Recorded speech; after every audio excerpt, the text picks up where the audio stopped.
Stacked deck. Much of what you do with the government today is like gambling. Even when people win at gambling, they have the tendency to gamble away their winnings, hoping to win even more, and then eventually come away empty-handed or, at best, with only their original investment. The house nearly always wins and rarely ever loses.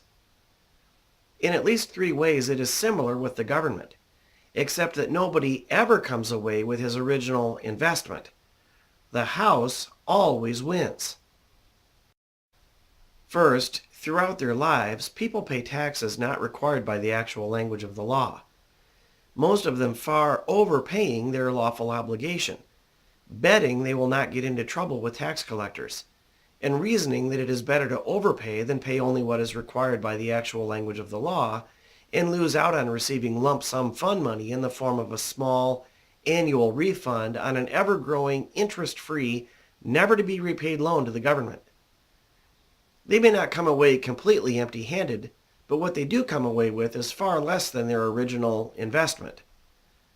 The resulting loss of accumulation of funds with compound interest is devastating to their financial prosperity.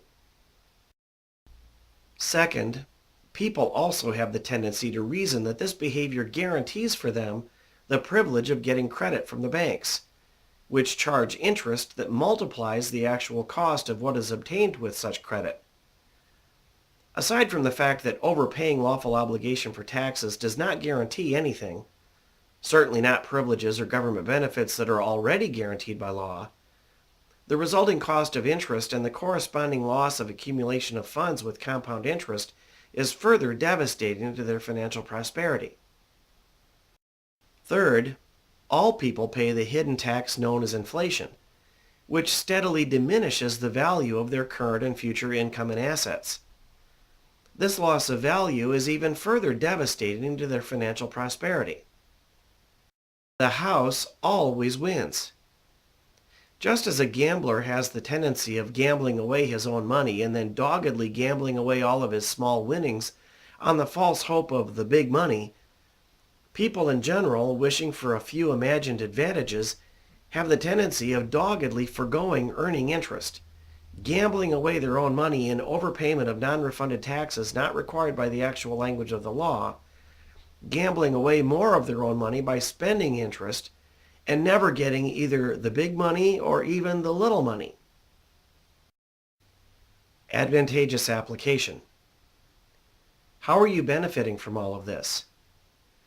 With the specific knowledge and insight you are gaining, you are empowering yourself for reducing, eliminating, or even preventing financial losses due to lawful and unlawful, if not illegal, activities of governmental and non-governmental individuals, and for fully exercising all of your constitutional lawful rights and privileges, namely the rights to privacy, contract, and agency, and the privilege of choosing the most efficient and secure vehicles for amassing the greatest possible wealth and income.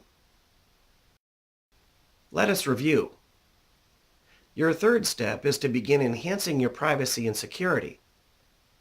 Add to your strategy a specific plan to prevent the wrong appearance, a specific plan to avoid or beat anything that diminishes your ability to accumulate wealth, namely procrastination, interest, inflation, taxes and penalties, less than best available interest earnings, and limited growth potential due to savings restrictions, and a specific plan to establish and reinforce the legal basis for protection of your privacy and security and protection of your generation of at least 9 additional streams of non-taxable income. What do you need to do? Once you have completed step 2, obtain membership in at least one private, lawfully income tax-free organization and open a bank account in the name of the organization in another state, or at least, say, 2 hours travel distance from your operating location. The third synergy exists between organizing a business and obtaining membership in a private, lawfully income tax-free organization, in that your foundation for financial prosperity is reinforced and your wealth-generating power is unrestricted by operating properly by means of both organizations. With the fourth session, you'll begin implementing the sub-steps for realizing maximum possible account value.